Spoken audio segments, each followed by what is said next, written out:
আসসালামু আলাইকুম, সবাইকে শুভেচ্ছা জানাচ্ছি মাসুম মাহবুব। প্রিয় দর্শক, আবারও মধ্যপ্রাচ্যের যুদ্ধের দামামা বেজে গেছে। আমরা দীর্ঘদিন ধরে আপনাদেরকে যে কথাটি বলছিলাম, যে কোনো সময় ইরানে মার্কিন আধিপত্যের হামলা হতে পারে। শেষ পর্যন্ত সেই ঘটনাটি ঘটে গেল আজ। দখলদার দেশটি এবং আমেরিকা যৌথভাবে ইরানের রাজধানী তেহরানের গুরুত্বপূর্ণ 30টি স্পটে ব্যাপক স্ট্রাইক চালিয়েছে।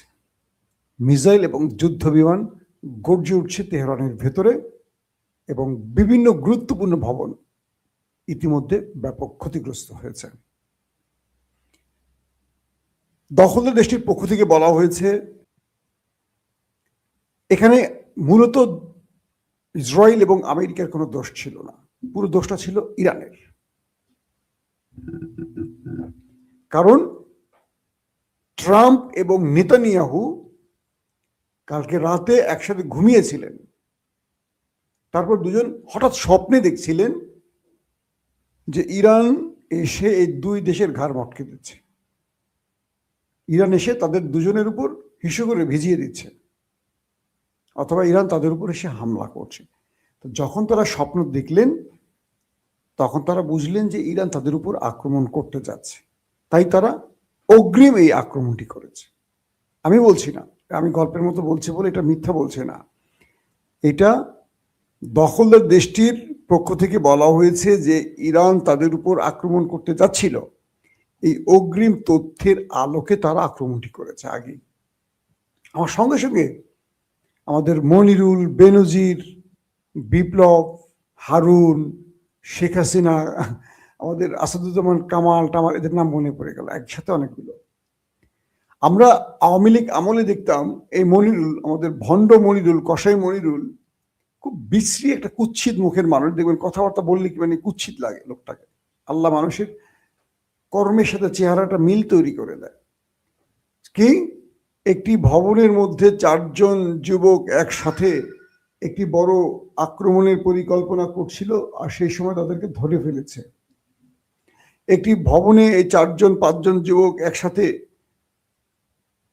অস্ত্র নিয়ে রেডি হচ্ছিল আক্রমণের জন্য, তখন তারা বাইরে থেকে গুলি করে মেরে দিয়েছে। এই যে ঘটনাগুলি আমরা আওয়ামী লীগের আমলে শুনতে শুনতে শুনতে আমাদের কান ঝালাপালা হয়ে গেছে, কিন্তু এই দেশের একজন মানুষও বিশ্বাস করতো না যে মনিরুল সত্য বলতেছে। সবাই জানে এটা মিথ্যা বলতেছে, কিন্তু মনিরুল এই কথাগুলো বলতেন। প্রতিদিন মিডিয়ার সামনে নতুন জঙ্গি কার্ড দেখাতেন, মানে একই স্ক্রিপ্টের একই ঘটনা আমরা দেখতে দেখতে টায়ার্ড।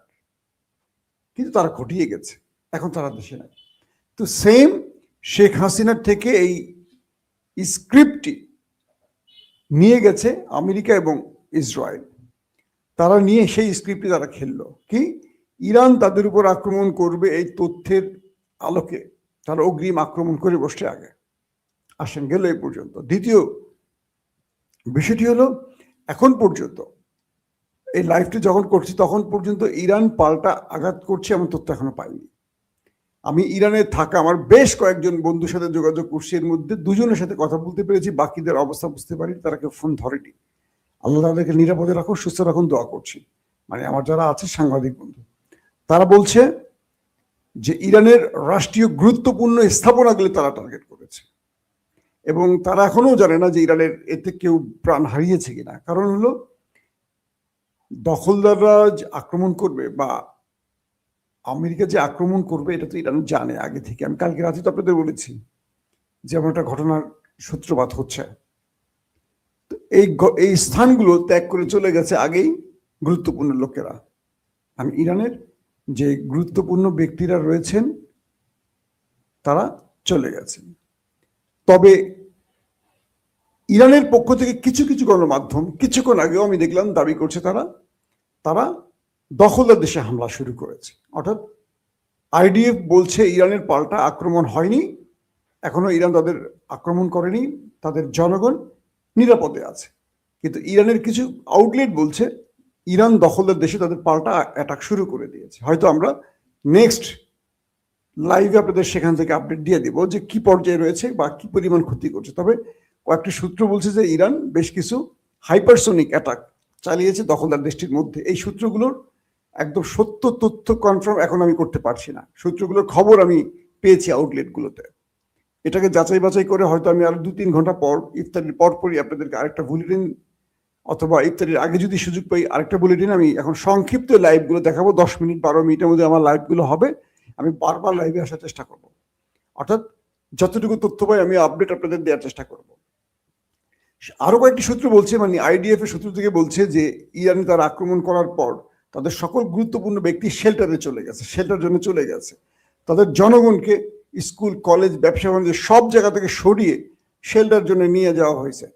এক কথা তাদেরকে এখন বাংকারে ঢুকে আর কি তাবিজের মধ্যে ঢুকে রাখতেছে, যাতে করে তারা মোটামুটি নিরাপদ থাকতে পারে। কি একটা বুদ্ধি! ছোট্ট একটা দেশ, অল্প কিছু মানুষ, তাদের কোনো টেনশন নাই। তারা করে কি, আক্রমণ করেই গর্ত করে গর্তের মধ্যে চুপ করে বসে থাকে। কি সাহসী ব্যক্তি ওরা! আবার যখন আক্রমণ শেষে ওরা গর্ত থেকে বের হয়ে, ও সুন্দর, তো সবই তো ঠিক আছে। এই সাহসী জাতি। তো এই পর্যায়ে ইরানের কয়েকটি সূত্র দাবি করছে যে ইরান তারা তাদের গুরুত্বপূর্ণ স্থানগুলোর অবস্থাকে খুব শিগগিরই তারা জানাবে গণমাধ্যমগুলোতে। বড় কি কোনো ক্ষয়ক্ষতি হয়েছে কিনা সেটাও জানাবে, কিন্তু আক্রমণটা কিন্তু ম্যাসিভ আকারে করেছে দুটো দেশ মিলে।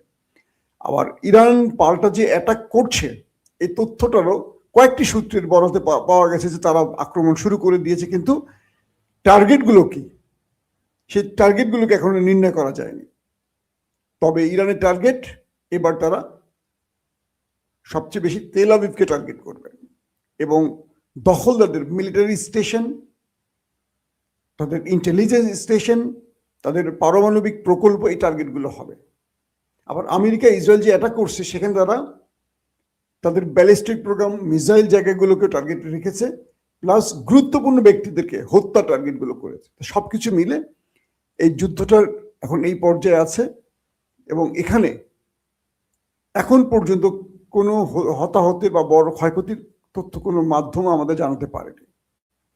দর্শক, শেষ পর্যন্ত আমাদের আশঙ্কা বা আমাদের আতঙ্কটাই ঘটতে যাচ্ছে রোজার মাসে। আমরা এখন দেখব প্রচুর মানুষের প্রাণহানি। একটা অদ্ভুত ব্যাপার, পৃথিবীতে সবচেয়ে বেশি সভ্য নিজেকে দাবি করা ব্যক্তিগুলো কিভাবে আরেকটা দেশে তার শক্তি আছে বলে যুদ্ধ চাপিয়ে দিচ্ছে। দেখেন কি অপরাধে, নিজেকে প্রশ্ন করেন।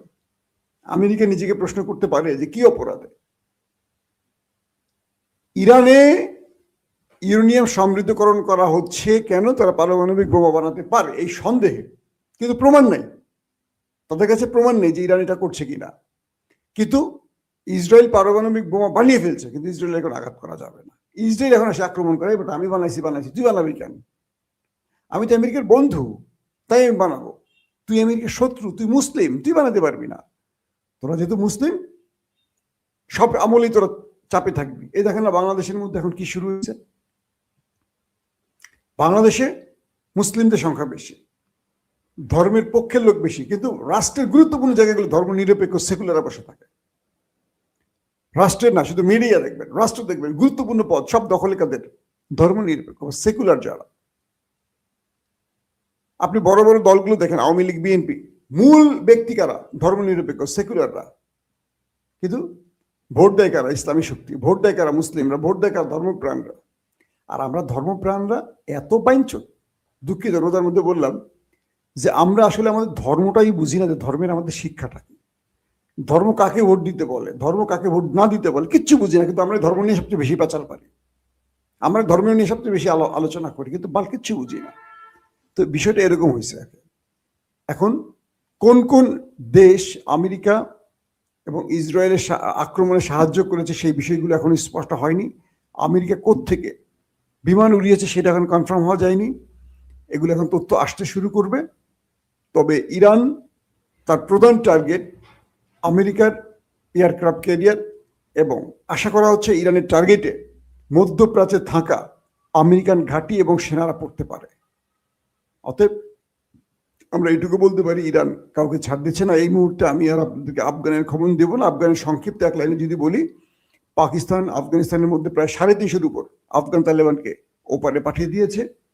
তাদের প্রায় 150 কি বলে সীমান্ত চেকপোস্ট ধ্বংস করেছে। এর মধ্যে প্রায় 50টির অধিক তারা দখলে নিয়ে গেছে পাকিস্তান, এবং পাকিস্তানের পতাকা ওড়ানো হয়েছে। এবং তাদের কয়েকটি বিমান ঘাঁটি পাকিস্তানের দখলে চলে গেছে। পাকিস্তানের এয়ারফোর্স এবং তাদের ড্রোন এখনো তালেবান রাষ্ট্রের ভিতরে ঢুকে, আফগানের ভিতরে ঢুকে টার্গেটে তারা অ্যাটাক চালিয়ে যাচ্ছে। সংখ্যাটা ক্রমান্বয়ে বাড়ছে, হতাহত, আহত এবং তাদের প্রায় 150 অধিক ট্রুপ ক্যারিয়ার, এপিসি, ট্যাঙ্ক ধ্বংস করেছে পাকিস্তান। অর্থাৎ তালেবানরা ভারতের প্রেসক্রিপশনে, ভারতের মধ্যে পাড়া দিয়ে নিজেদের 12টা মোটামুটি পাকিস্তান হাতে বাজিয়ে ফেলেছে। এই হলো আজকের আপডেট।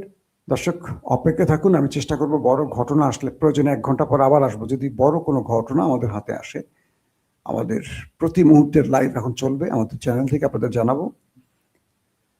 এখনকার মতো বিদায় নিচ্ছি, প্রত্যেকে ভালো থাকবেন, আল্লাহ হাফিজ।